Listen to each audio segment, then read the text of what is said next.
बुद्ध प्रवचन सभा में आकर मौन बैठ गए। शिष्य समुदाय उनके इस मौन के कारण चिंतित हुए कि कहीं वे अस्वस्थ तो नहीं है। आखिर एक शिष्य ने पूछ ही लिया, महंते, आप आज इस तरह मौन क्यों हैं? वे नहीं बोले तो दूसरे शिष्य ने फिर पूछा, गुरुदेव, आप स्वस्थ तो हैं? बुद्ध फिर भी मौन ही बैठे रहे। इतने में बाहर से एक व्यक्ति ने जोर से पूछा, आज आपने मुझे धर्मसभा में आने की अनुमति क्यों नहीं दी? बुद्ध ने कोई उत्तर नहीं दिया और आंखें बंद कर ध्यानमग्न हो गए। वो बाहर खड़ा व्यक्ति और जोर से बोला, मुझे धर्मसभा में क्यों नहीं आने दिया जा रहा है?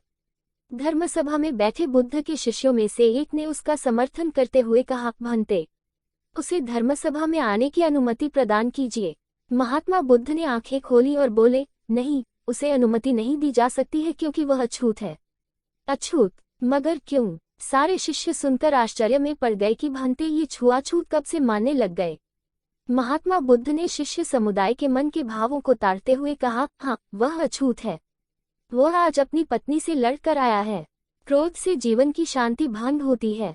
क्रोधी व्यक्ति मानसिक हिंसा करता है। इस क्रोध के कारण ही शारीरिक हिंसा होती है।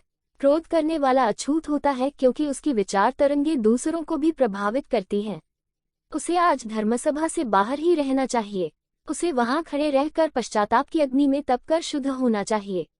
शिष्यगण समझ गए कि अस्पृश्यता क्या है और अछूत कौन है। उस व्यक्ति को भी बहुत पश्चाताप हुआ।